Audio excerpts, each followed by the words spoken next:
Hello dear student, welcome back to magic concept YouTube channel. तो आज के इस लेक्चर में हम लोग पढ़ने जा रहे हैं एसिड बेस एंड सॉल्ट, यानी कि अम्ल क्षार तथा लवण के बारे में। जो चैप्टर पढ़ रहे थे क्लास 10th का, उसी का नेक्स्ट लेक्चर जो कि हम लोग पढ़ने जा रहे हैं सेकंड लेक्चर में। इसमें आज के इस लेक्चर में हम लोग पढ़ेंगे कि सूचक क्या होते हैं, इंडिकेटर, यानी कि इंडिकेटर क्या होते हैं, क्या इनका काम होता है, कौन कौन से होते हैं, कैसे ये काम करते हैं, इन सब के बारे में क्या करते हैं हम लोग आज पहचानते हैं। ठीक है, तो let's start the new lecture.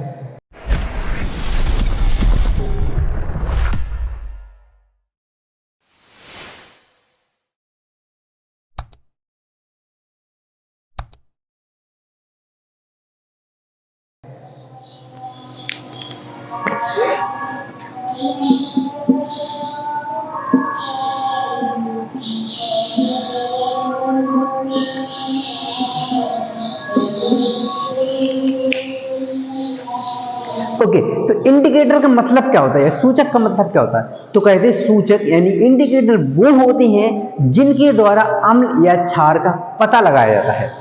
जिनके द्वारा क्या होता है, अम्ल या क्षार का पता लगाया जाता है, उसी को इंडिकेटर कहते हैं। Indicator are those who can detect acid and base are known as indicator. तो इंडिकेटर सिंपल भाषा में क्या है, एक प्रकार का इंडिकेटर का मतलब ही क्या है, सिंपल सी भाषा में कि ऐसी चीज जिसे अम्ल या क्षार के बारे में पता लगाया जा सके, वो क्या कहलाते हैं, हमारे इंडिकेटर कहलाते हैं। जैसे हम लोगों ने पहले लेक्चर में आप लोगों ने देखा होगा, तो लिटमस पेपर का बहुत अच्छे से यूज किया था। और लिटमस पेपर में हम लोगों ने क्या करा था, कुछ नहीं, सिंपल सा, जैसे रेड लिटमस पेपर लिया था, ब्लू लिटमस पेपर लिया था, इनको एसिड या बेस में डाला था, तो वो रेड वाला ब्लू और ब्लू वाला क्या हो गया था, रेड हो गया था। मतलब उसने क्या करा था, कलर चेंज करा था।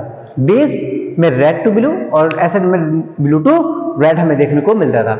उसी प्रकार लिटमस पेपर अकेला ही इंडिकेटर नहीं है, और भी कई सारे हैं। कौन कौन से हमारे हो गए, जैसे कि लिटमस पेपर, एक तो पहली बात तो लिटमस पेपर हो गए जो हम लोगों ने अच्छे से यूज करा। फिर बात करते हैं टर्मरिक, हल्दी की बात करते हैं। किसकी बात करते हैं हम लोग, हल्दी। हल्दी जो होता है, अगर बात करें टर्मरिक की बात करते हैं, एक्चुअली ये भी बेस इंडिकेटर होता है। ये क्या होता है, हमारा बेस इंडिकेटर होता है। क्यों, आप लोगों ने, सब लोगों ने देखी होगी शायद कि हल्दी जो पीले कलर की होती है, देखिए ना, बिल्कुल देखी होगी। हल्दी किस कलर की होती है, पीले कलर की होती है। और जैसे ही उसमें सोप डालते हैं तो वो तुरंत ही रेड कलर में कन्वर्ट हो जाती है। ये एक्सपेरिमेंट मैंने आप लोगों के लिए किया भी है, मैं इधर चला दे रहा हूँ आज। इसमें वो पिछली वाले की लेक्चर अलग बात है, इसमें चला दे रहा हूँ। ठीक है, आप लोग यहाँ पे देख सकते हैं। तो उस कंडीशन में हल्दी में जैसे ही मैं क्या करता हूँ, बेस यानी कि मैं डिटर्जेंट पाउडर डालता हूँ, तो वो रेड कलर में कन्वर्ट हो जाता है। और फिर से जैसे ही मैंने एसिड डाला, आप लोग देख पा रहे हो, जैसे एसिड डाला, नींबू, नींबू यानी कि सिट्रिक एसिड बोलते हैं, सिट्रिक एसिड जैसे ही डाला तो फिर से वो क्या होता है, पीले के पीले कलर पे कन्वर्ट हो जाता है। अब इसको मैंगो सेप समझ के पीना नहीं है, ठीक है, तो इसको क्या कर सकते हैं हम लोग, फिर से कन्वर्ट हमें देखने को मिलता है। और कौन से होते हैं, फिनोल्फ्थलीन, मेथिल ऑरेंज, फिनोल्फ्थलीन, मेथिल ऑरेंज। और एक और दिखा होगा आप लोगों ने, नेचुरल इंडिकेटर की अगर बात करते हैं, तो एक और होता है जिसे हम लोग रेड गार्बेज, पत्ता गोभी, पत्ता गोभी तो जानते हैं ना हम लोग, पत्ता गोभी। लेकिन ये पत्ता गोभी वो वाला हरा वाला नहीं है जो हम लोग खाते हैं सब्जी में। खाते सब हैं, हरा भी खाते हैं, लेकिन आज हम बात करने जा रहे हैं लाल वाले की, रेड वाले की, लाल वाले की। ठीक है, रेड गार्बेज बोलते हैं उसे, लाल पत्ता गोभी जो होगा, आप लोगों ने देखा होगा काफी लोगों ने। तो जो लाल पत्ता गोभी होता है वो क्या करता है, वो भी हमारा क्या करता है, एक इंडिकेटर की तरह काम करता है, जिससे हम लोग अम्ल और क्षार के बारे में भी पहचान कर सकते हैं। ये मेरे यहाँ पे मिलता नहीं है, लेकिन जब भी पॉसिबल होगा तो इसको मंगा के मैं आप लोग के लिए एक्सपेरिमेंट कराऊंगा ही कराऊंगा। ठीक है, जब मैं कहीं जाऊंगा, मतलब जहाँ पे मिल सकता है, तो तब मैं लाऊंगा इसको, तब आप लोग को इसका भी एक्सपेरिमेंट करके दिखाऊंगा कि किस प्रकार से इंडिकेटर के काम करते हैं। इसमें लॉन्ग वीडियो में बना के आप लोग को पूरा डिटेल में बताऊंगा। ठीक है, तो इतने प्रकार के हम लोगों ने इंडिकेटर देखे, कौन कौन से, blue litmus paper, red litmus paper, methyl orange, ठीक है, फेनोल्फ्थलीन, हल्दी और रेड गार्बेज, और भी काफी सारे इंडिकेटर हैं। लेकिन हम सबसे जो मोस्ट की बात करते हैं, blue litmus paper, red litmus paper, phenolphthalein और मेथिल ऑरेंज, ये जो चार हमारे इंडिकेटर हैं, इनके बारे में थोड़ा हमें डिटेल में पढ़ना है। आप लोग एक एक्टिविटी देख पा रहे होंगे क्लास में, एक्टिविटी, और एक्टिविटी शायद 2.1 या 2.2 समथिंग होगी, उसको हम लोग क्या करते हैं यहाँ पे आप लोग को बताते हैं कि किस प्रकार से कौन इंडिकेटर का कलर चेंज होता है। उसमें काफी सारे इंडिकेटर में एसिड भी देके रखे हैं और काफी सारे बेस देके रखे हैं। कह रहा है इंडिकेटर, इन वाले इंडिकेटर का यूज करके बताओ उसमें कौन सा क्या चेंजमेंट हमें देखने को मिलता है। तो मैं पहले उसको आप लोग के लिए टेबल ड्रॉ कर लेता हूँ, फिर आप लोग को ये भी बताता हूँ, ठीक है।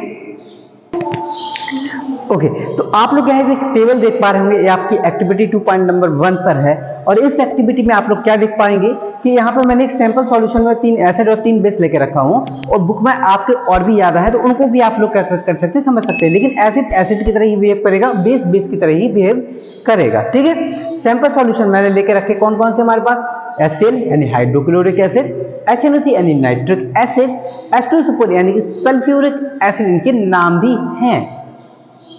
सोडियम हाइड्रोक्साइड, पोटेशियम हाइड्रोक्साइड और अमोनियम हाइड्रोक्साइड, ये क्या हमारे बेस सॉल्यूशंस लेके रखे हैं। लेकिन यहाँ पर लिटमस हम लोग इंडिकेटर के तौर पे यहाँ पे यूज कर रहे हैं red litmus paper, blue litmus paper, phenolphthalein and methyl orange, ये हम लोगों ने क्या करें इन इंडिकेटर को लेके रखा है। और इन इंडिकेटर के अकॉर्डिंगली हम लोग एक एक करके इनकी क्या करते हैं, फीलिंग्स को करते हैं कि क्या यहाँ पर हमारा आना चाहिए, ठीक है। तो सबसे पहले बात करते हैं एसिड। अगर कोई भी एसिड होता है और वो रेड लिटमस पेपर के साथ में संपर्क में आता है तो उसमें हमें कोई भी चेंजमेंट नहीं देखने को मिलता है, यानी कि कह सकते हैं हम लोग नो चेंज। क्या कह सकते हैं, नो चेंज। ये तीनों में नो चेंज, किसमें, एसिड के। एसिड में अगर बात करें तो एसिड में रेड लिटमस पेपर में कोई भी चेंजमेंट हमें नहीं देखने को मिलता है, वो रेड का रेड ही बना रहता है हमारा। जबकि बेस में अगर हम लोग रेड लिटमस पेपर का यूज करते हैं तो वो हमारा ब्लू कलर में हो जाता है। किसमें कलर हो जाता है, हमारा ब्लू कलर में कन्वर्ट, यानी कि ये भी हमारा ब्लू हो जाएगा। और NH4H अमोनियम हाइड्रोक्साइड जो होता है ये भी हमारा क्या हो जाएगा, ब्लू कलर में कन्वर्ट हो जाएगा। वही बात करते हैं हम लोग ब्लू लिटमस पेपर की, तो ब्लू लिटमस पेपर क्या होता है, जैसे ही एसिड में डिप करते हैं ये रेड कलर में हो जाता है। किस कलर में कन्वर्ट हो जाता है, रेड। लेकिन अगर हम जब बेस की बात करते हैं तो बेस में इसमें कोई भी कन्वर्जन हमें चेंज नहीं देखने को मिलता है, इसलिए हम लोग कह सकते हैं इसमें नो चेंज या फिर अनचेंज, कोई परिवर्तन नहीं होता है हमारा, ठीक है। वही बात करें अगर हम लोग फेनोल्फथालीन की बात करते हैं, फेनोल्फथालीन भी एक इंडिकेटर की तरीके का काम करता है, ठीक है। तो फेनोल्फथालीन की अगर बात करते हैं हम लोग एसिड में अगर बात करते हैं तो एसिड में जैसे जिस कलर का है, मान लो हमारा पानी की तरह, अगर मान लो पानी की तरह है तो पानी की तरह ही बना रहेगा। फेनोल्फथालीन डालने के बाद उसमें कोई भी कलर में चेंजमेंट हमें देखने को नहीं मिलेगा। एसिड में फेनोल्फथालीन डालने पर कोई भी चेंजमेंट हमें नहीं देखने को मिलता है, वो हमारा कैसा रहता है, कलरलेस रहता है। कैसा रहता है हमारा,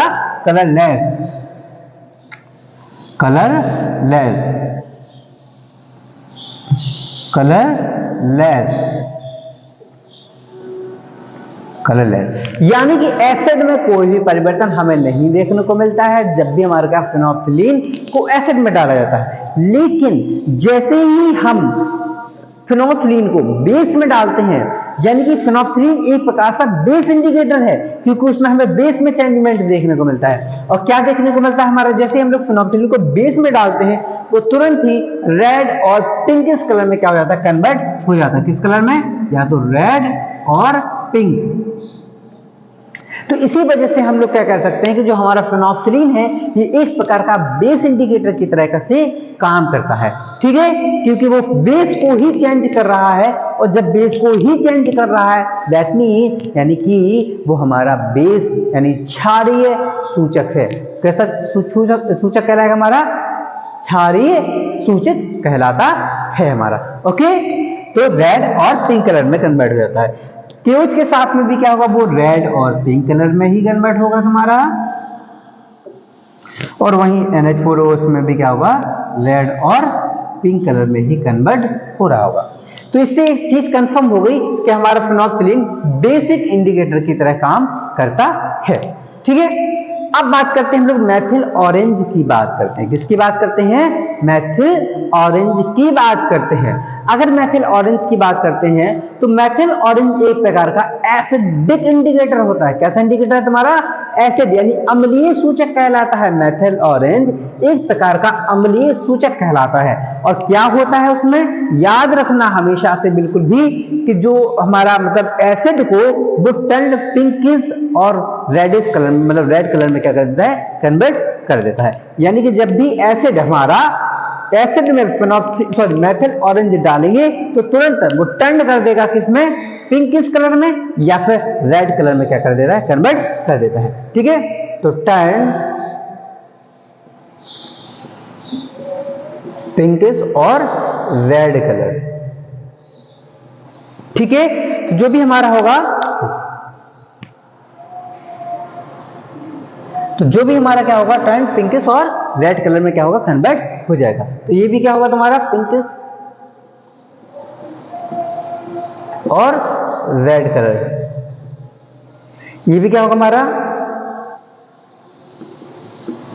पिंकिश मतलब कुल मिला के गुलाबी तरह, गुलाबी या फिर क्या होगा, लाल की तरह हो जाएगा, गुलाबी या फिर लाल।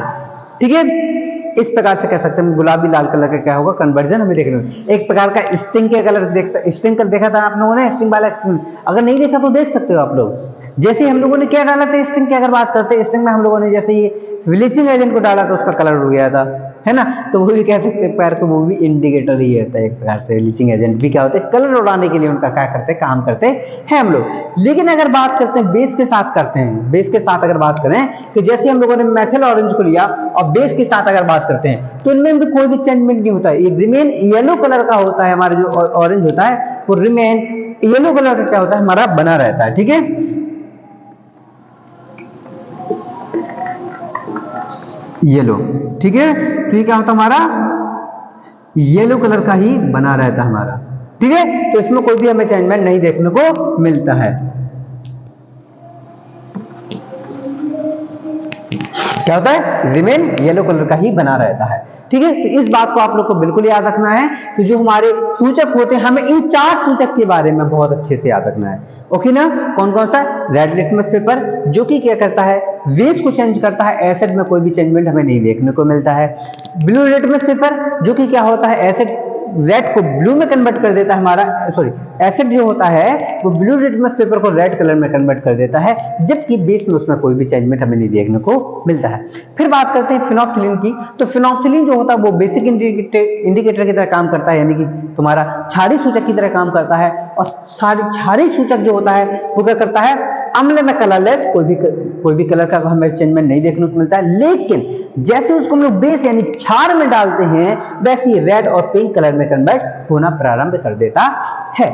वही बात करते हैं हम लोग किसकी, मेथिल ऑरेंज की बात करते हैं। तो मेथिल ऑरेंज एक प्रकार का एसिडिक इंडिकेटर होता है।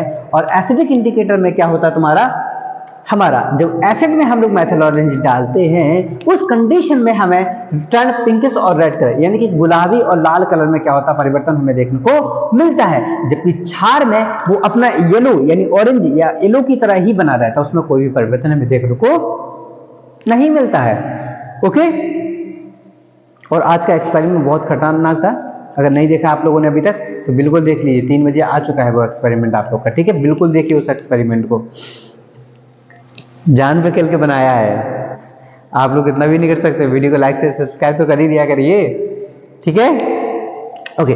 और एक इंडिकेटर हल्दी भी बात करी थी, अभी हल्दी भी क्या होता है, क्षारीय सूचक होता है। अगर हम लोग हल्दी की बात कर ले यहीं पे तो हल्दी क्या होगा, क्षार में तो लाल कलर में कन्वर्ट होगा, कैसा होगा, रेडिश कलर में कन्वर्ट होगा। चलो मैं ले लेता हूं अगर हल्दी यहाँ पे,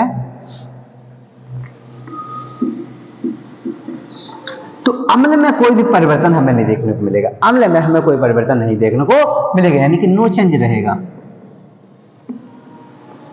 लेकिन जैसे ही हम लोग क्षार, हल्दी में क्षार डालें, कोई भी क्षार डालें, डजंट मैटर, कोई भी क्षार डाल दो हमेशा रेडिश कलर में कन्वर्ट होने लगेगा। किसमें, रेडिश, रेडिश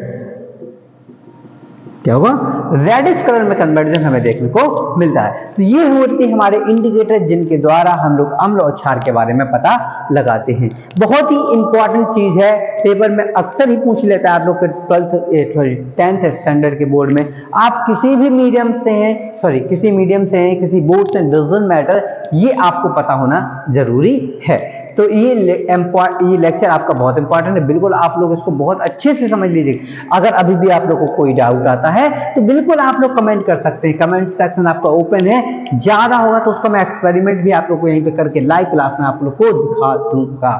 ठीक है, आप लोग को बस कमेंट करना है, जो भी एक्सपेरिमेंट देखना है आप लोग बेझिझक आप लोग कमेंट कर सकते हैं और एक्सपेरिमेंट के लिए बोल सकते हैं। मैं अगर पॉसिबल होगा तो जरूर करके आप लोग को एक्सपेरिमेंट कराऊंगा। ठीक है, तो मिलते हैं फिर न्यू लेक्चर में, तब तक के लिए हाँ वीडियो को लाइक शेयर सब्सक्राइब जरूर कर दीजिएगा। ठीक है, तब तक के लिए टाटा बाय बाय, जय श्री राम।